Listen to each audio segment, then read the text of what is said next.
Halo guys, kembali lagi di Riko Official. Jangan lupa like, komen, dan subscribe ya. Kembali kita melanjutkan cerita dari Ayo Pacaran karya Dentara. Selamat mendengarkan. Lo habis nangis? Latifah menoleh. Ia menatap Aldo dengan tatapan datar. Jika saja cowok itu tak mengingatkannya akan bantuan Air Force minggu lalu, Latifah malas untuk menemui Aldo. Langsung aja, lo mau ngapain? Aldo terkekeh. Pria itu lantas mengeluarkan sebuah undangan, lalu memberikannya kepada Latifah. Kening perempuan itu mengerut. Melihat raut wajah ketidakpahaman dari Latifah, Aldo berseru, "Lo gak lupa kan kalau lo punya janji buat makan malam sama bokap pakai gaun yang dia kasih waktu malam Air Force waktu itu?" Ah iya, Latifah baru ingat. Dia sudah berjanji akan menyanggupi temu makan malam untuk papanya Aldo. Latifah menghela napasnya berat. Pikirannya lagi kacau seperti ini. Mana bisa dia menghadiri acara yang harus menebar senyum seperti ini. Masih awal bulan depan kok. Gue kasih sekarang biar lo gak dengan cepat menolak ataupun cari alasan untuk gak datang. Latifah berdeci. Gue pantang ingkar janji, gue akan datang. Ya udah kalau gitu gue pamit, ujar Aldo. Cowok itu berdiri melewati Latifah yang masih diam tak berkutik. Cowok itu berbalik. Kalau hati lo mulai ragu, gue siap buat gantiin dia, Fa. Latifah menoleh, menatap Aldo yang tersenyum miring. Gak jelas, udah sana balik, gue capek mau tidur. Latifah meninggalkan Aldo di ruang tamu rumahnya. Ia menaiki tangga untuk masuk ke dalam kamar.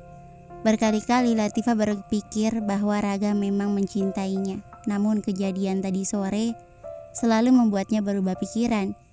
Ia merasa bahwa selama ini Raga hanya mempermainkannya untuk melupakan kenangan indah cowok itu bersama Metana. Latifah sadar dia belum sepenuhnya mengenal Raga, namun bukankah harusnya Raga bisa membuatnya percaya bahwa pria itu hanya akan terus mencintainya. Latifah meraih ponselnya, menatap foto yang dia ambil bersama Raga. Gue benci lo, tapi gue gak bisa lepasin lo, gak? Latifah menghela napasnya panjang. Suara ketukan pintu membuatnya menoleh. Ia tersenyum saat Resi datang membawa makanan. Bunda boleh masuk sayang? Latifah mengangguk. Masuk aja bunda, ngapain pakai izin segala? Perempuan itu nyengir kuda, berbeda dengan kondisinya saat dia baru pulang tadi. Latifah merasa bersalah karena sudah menangis tanpa alasan di depan bundanya itu, membuat bundanya khawatir dan bingung. Bukankah sudah dijelaskan bahwa Latifah itu paling suka memendam perasaannya sendiri? Ia tak ingin dianggap lemah dan selalu membuat orang di sekitarnya khawatir. Resi menaruh nampan makanan di atas meja belajarnya Latifah. Perempuan itu mengambil alih tempat duduk untuk belajar anaknya. Karena Latifah sudah beralih duduk di pinggir ranjang. Latifah tersenyum, menatap sang bunda. Kenapa bun ngeliatin aku kayak gitu? Resi nampak menghela napas panjang. Kamu gak mau cerita sama bunda? Kenapa sampai nangis kayak tadi? Terus itu juga lututnya kenapa bisa sampai berdarah? Latifah meringis. Ia menyentuh lututnya yang sudah terbalut Hansa Plus. Ini cuma jatuh kok bun, pas habis dari supermarket. Resi terlihat resah. Resi tahu kalau anaknya itu menyembunyikan sesuatu dari dirinya. Resi berpindah tempat di samping Latifah, mengelus lembut surai pipi anak terakhirnya itu. Bunda itu ibu kamu, bunda yang paling ngerasain kalau kamu sebenarnya lagi sedih dan sakit hati. Kamu tahu hati bunda ikut sesak waktu ngelihat kamu nangis sesegukan kayak gitu. Bunda jadi ingat kejadian dulu. Kamu harus cerita apapun masalah kamu ke bunda. Latifah melihat kedua bola mata bundanya berkaca-kaca. Ia mengelus lengan bundanya pelan, senyumnya mengembang. Latifah janji, kejadian itu gak akan terulang bun. Resi meraih Latifah masuk ke dalam dekapannya. Tak ada yang menenangkan dari pelukan seorang ibu untuk anaknya. Resi memeluknya dengan tubuh yang bergetar. Saat itu Latifah tahu bahwa bundanya menangis di pelukannya. "Bunda, kenapa nangis?" Masih dalam pelukan sang bunda, Latifah bertanya dengan penasaran. "Bunda sayang sama kamu. Kalau kamu sakit, bunda ikutan sakit.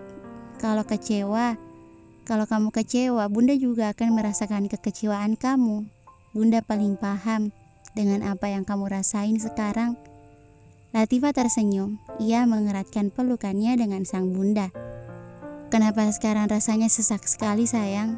Apa yang sedang kamu alami sampai rasa sakitnya tak bisa ditahan seperti ini?" Air mata Latifah mulai membendung dengan keras. Ia menahan air matanya untuk tidak menetes. "Bunda, Latifah jatuh cinta sama Raga," lirihnya dengan suara yang tertahan. Tapi Latifah lihat Raga ciuman sama mantannya tadi. Resi menangkap wajah anaknya untuk mengarah ke arahnya. Bundanya itu menatap mata anaknya lekat-lekat. Di sanalah Resi melihat betapa terlukanya anak perempuannya saat ini. "Kamu cukup mengikhlaskan apa yang seharusnya gak bisa kamu milikin. Bertahan kalau memang dia pantas kamu pertahankan. Tapi lepaskan kalau dia hanya membuat luka baru di hati kamu." "Gak, udah kek. Udah botol keberapa ini lo minum? Bisa teler lo.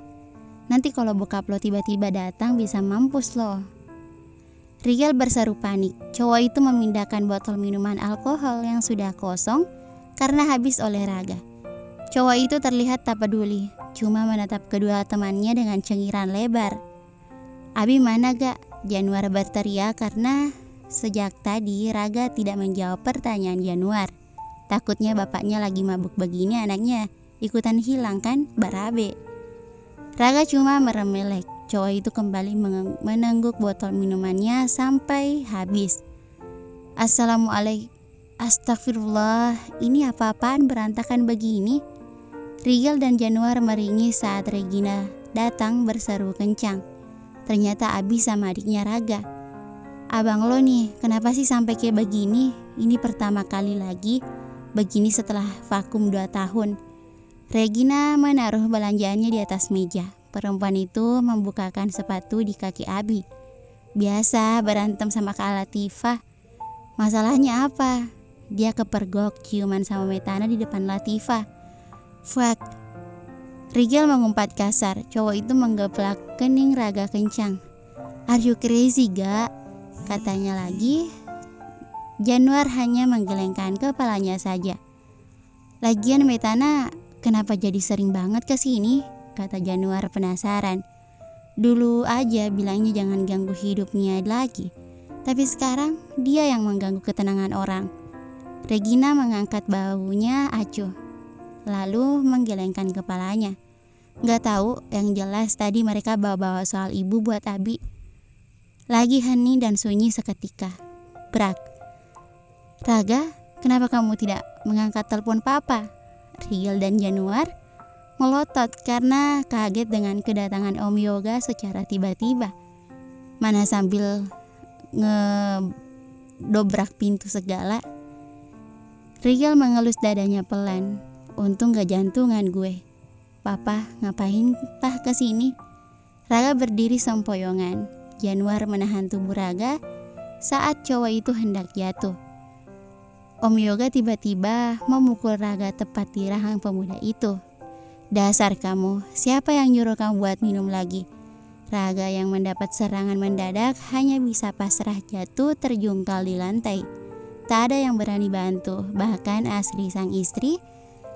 sang istri Yoga juga enggan membantu anaknya. "Pah, Raga bersedia buat dijodohin sekarang juga." Bersambung. Thank you for watching.